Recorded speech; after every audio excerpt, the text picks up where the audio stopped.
इन दोस्तों, आज जिस टॉपिक को हम पूरा कंप्लीट करेंगे वो है एबोला को लेकर के। अभी क्या हुआ ना कि एक एबोला का आउटब्रेक हुआ है, ठीक है ना। मतलब कि एबोला अचानक से फैलने लगा है काफ़ी सारी जगह पे।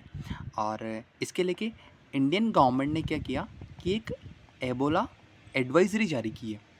और इस एडवाइजरी में क्या लिखा है, ये कहा है कि एयरपोर्ट पे और जो पोर्ट है, ठीक है ना, पोर्ट मतलब कि वो शिप वाले पोर्ट जहाँ पे वो पानी के जहाज वगैरह चलते हैं, वहाँ पे हम क्या करेंगे कि स्क्रीनिंग को काफ़ी ज़्यादा बढ़ा देंगे। स्क्रीनिंग को बढ़ाएंगे ताकि अगर कोई पर्सन है वो एबोला से इफेक्टेड है, एबोला अगर किसको हो गया है ना, तो वो इंडिया में एंट्री ना कर सके ताकि इंडियन से उनमें एबोला ना फैले। पहली एडवाइजरी ये। और सेकंड का इन्होंने कि हम स्पेशल विजिलेंस रखेंगे, मतलब कि हम स्पेशल ध्यान देंगे 3 कंट्रीज़ के पैसेंजर पे।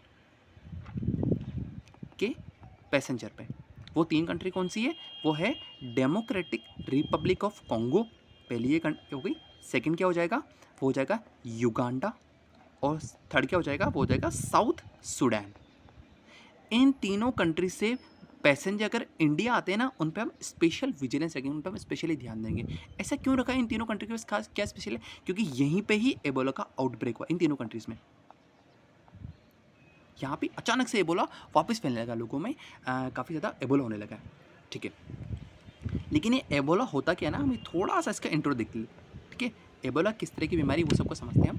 ये किस तरह की बीमारी? ये एक जूनोटिक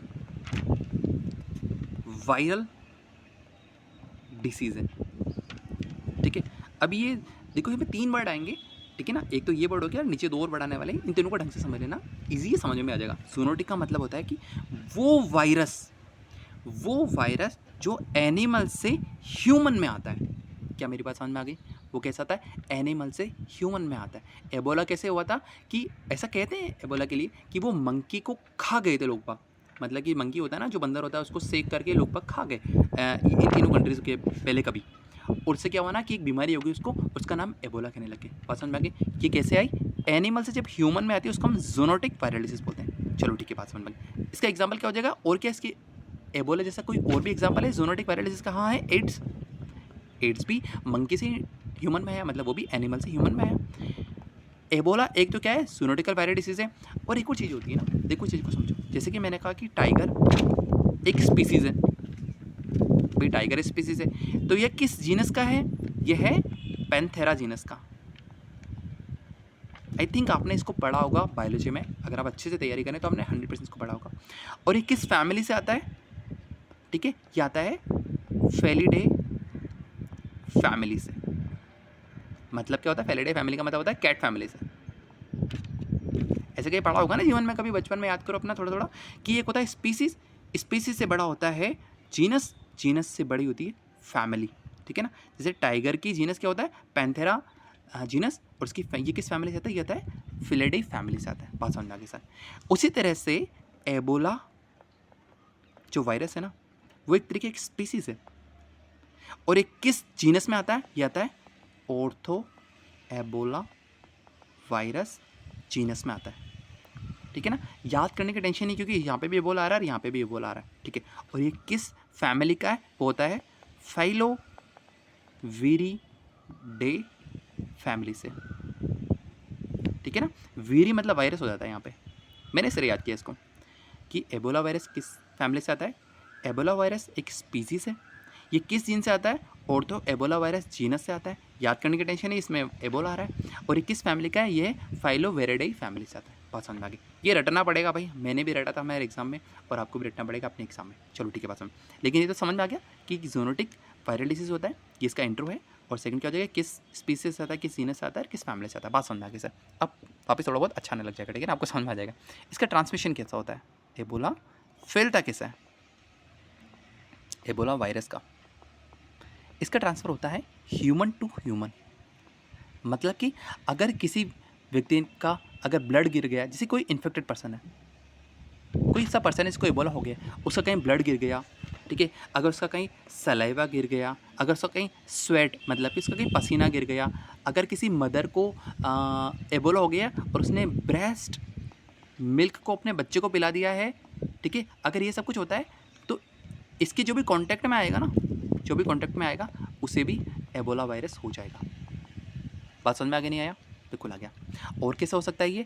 अगर कोई सरफेस है, ठीक है ना, जैसे कि कहीं ब्लड किसी ज़मीन पे गिर गया और मैं उस जमीन पे बैठ गया और वो जो उसका जो ब्लड था वो मेरे मुंह में, जैसे कि अगर मैं बैठा और मेरा हाथ उसके ब्लड पे लग गया और मैंने हाथ को अपने मुंह में रख दिया, ठीक है ना, किसी भी कारण से, तो अगर सरफेस पे रखा हुआ ब्लड से भी मुझे क्या एबोला वायरस हो जाएगा? बिल्कुल हो जाएगा। अगर सरफेस कंटेमिनेटेड है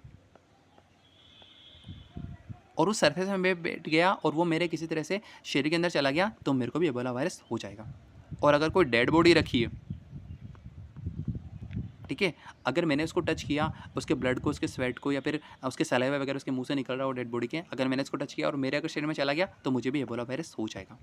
पर इसमें खास चीज़ एक चीज़ ये कि ये एयरबोर्न नहीं है। देखो, ये ब्लड से, सलाइवा से, स्वेट से, ब्रेस्ट मिल्क से, इन तरह से फैल रहा है। क्या ये एयरबोर्न है? ये एयरबोर्न नहीं है। पर समय तो एयरबोर्न मतलब ही समझ में नहीं आता। मैंने कहा कोरोना वायरस याद करो, मैंने कहा कि कोरोना वायरस हवा से फैलता था, ये हवा से फैलता था, लेकिन एबोला है ना, वो हवा से नहीं फैलता है। इसीलिए ही ये इतना इसका आउटब्रेक हुआ है, लेकिन ये पैंडेमिक नहीं बन पा रहा, ठीक है ना। अच्छा, आपने पढ़े होंगे ना, पैंडेमिक, एंडेमिक ये वर्ड होते हैं। पैंडेमिक नहीं बन पा रहा मतलब कि ये पूरी दुनिया में नहीं फैल पा रहा इतना आसानी से, पूरी दुनिया में नहीं फैल पा रहा। पहले भी एबोला का आउटब्रेक हुआ था और वो सिर्फ अफ्रीका कंट्रीज़ में रहा था और वो ज़्यादा फैला नहीं थी। ये 5-10 साल पहले की बात है, ठीक है। नहीं, 5-10 साल मैंने कहूँगा, 5-10 साल पहले तो कोरोना ही था, शायद 10-15 साल पहले की बात थी, ठीक है। बात करते हैं हम, ये 3 वर्ड होते हैं। एक होता है एंडेमिक, इसको भी पढ़ लो। एक होता है एपिडेमिक, एक होता है पैंडेमिक, ठीक है। कौन बड़ा होता है कौन छोटा होता है कभी समझ में नहीं आता।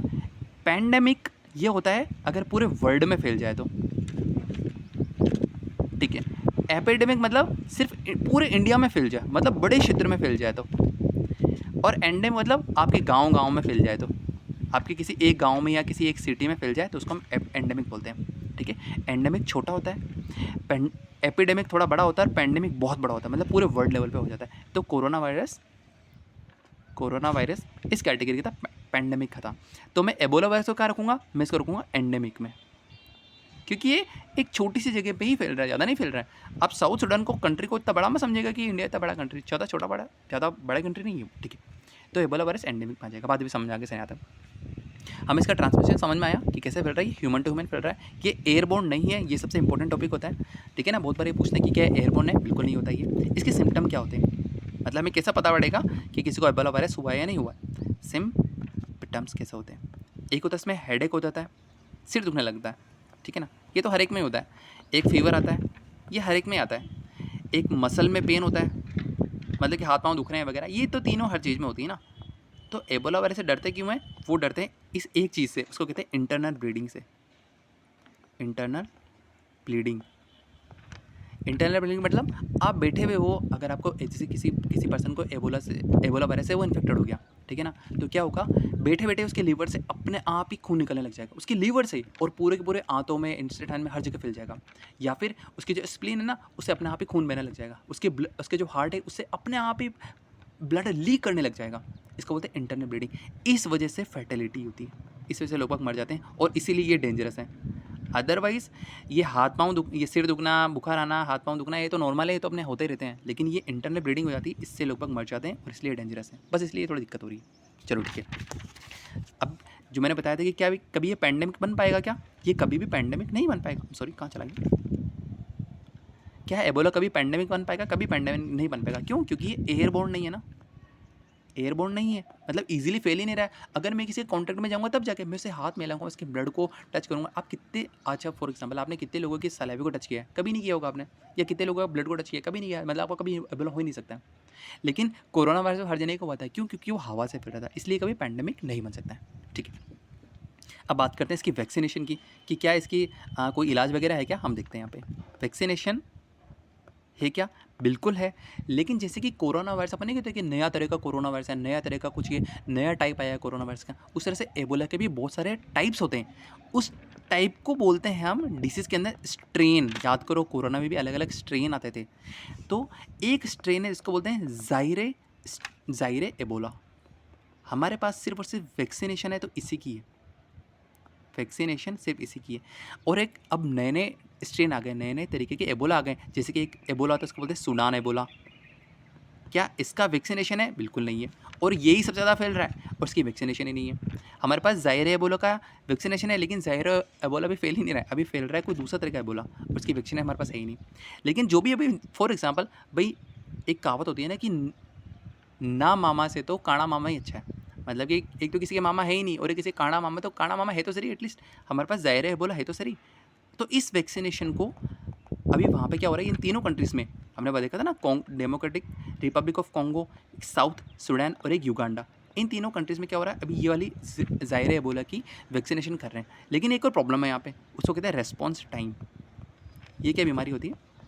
फॉर एग्जाम्पल अगर रेस्पॉन्स टाइम क्या होता है कि अगर मुझे आज 27 मई को, 1 जनवरी को अगर मुझे इंजेक्शन लगाया है ना, तो मेरे अंदर इम्यूनिटी कब तक डेवलप होगी? 14 दिनों के अंदर, मतलब कि 14 जनवरी तक मेरे अंदर इम्यूनिटी डेवलप होगी। लेकिन अगर मुझे जैसे कि इसके बीच में अगर मुझे एबोला वायरस अगर मेरे शरीर में चला गया ना, तो मैं इन्फेक्टेड हो जाऊंगा और उससे पहले ही मेरे इंटरनल ब्लीडिंग स्टार्ट हो सकती है और मेरी मृत्यु हो सकती है। क्या मेरी बात समझ में आई नहीं यहाँ पे? मतलब कि आपको 14 दिन का समय मिलता है इम्यूनिटी को डेवलप करने में शरीर में। इतना लंबा गैप नहीं चाहिए था हमें। हम चाह रहे थे कि आज टीका लगाएं, अगर आज हमें वैक्सीनेशन हो, देखिए 2 दिन के अंदर ही हमारे में इम्यूनिटी डेवलप हो जाए, पर ऐसा नहीं हो रहा है। हमें 14 दिन लग रहे हैं और उसके बीच में अगर एबोला हो जाता है तो हाँ, मुझे इंटरनल ब्लीडिंग हो सकती है, मेरी डेथ यहाँ पर भी हो सकती है। तो इसलिए ये चीज़ टफ हो रही है। ठीक है, तो इंडिया का क्या रिस्पॉन्स रहा है यहाँ पे? इंडिया ने, जो मैंने आपको पहले बताया था, वही था कि हमने क्या किया, हमने अपनी स्क्रीनिंग को बढ़ा दिया है। मतलब कि लोगों को जांच वगैरह करने लग गए हम, इसको एबोला है तो नहीं वगैरह। हमने एयरपोर्ट पे, जो मैंने ऊपर लिखा था वही लिखा हूँ वापस अगन बस, एयरपोर्ट या फिर पोर्ट पे हमने क्या किया, अपने विजिलेंस को बढ़ा दिया है। हमने चौकन्ने हो गए कि हाँ, अगर वो तीनों कंट्री से आ रहे हैं तो इनको तो हम अच्छे से स्क्रीन करें कि भाई इनको है तो नहीं कहीं पे यहाँ पे। और क्या हो रहा है कि जो ट्रेवलर्स हैं, फॉर एग्जाम्पल कोई इंडियन है, ठीक है ना, वो अगर यूरोप घूमने गया है, ठीक है, तो वो यूरोप जाने का उसका मन भी हो सकता है ना कि मैं अफ्रीका में कॉन्गो में चला जाऊँ। ठीक है, तो हम क्या कर रही है, इंडियन गवर्नमेंट इन ट्रेवलर्स को मॉनिटर भी कर रही है कंटिन्यूस में, ये कहाँ पे घूमने जा रहे हैं। वो के तो गया था यूरोप, लेकिन क्या पता यूरोप पे आते वक्त वो अफ्रीका के कॉन्गो देश में घूमता हुआ फिर वो इंडिया आए, ऐसा भी तो हो सकता है ना। तो गवर्नमेंट क्या करी, ऐसे ट्रेवलर्स को भी कंटिन्यू मॉनिटर करी कि वो कहाँ कहाँ घूमने जा रहे हैं। अगर वो कॉन्गो जाके आएगा तो अगेन इसकी भी यहाँ पर विजिलेंस स्ट्रिक्ट हो जाएगी और यहाँ पे इसकी स्क्रीनिंग भी होगी अच्छे से। ये पूरा आर्टिकल था। Thank you.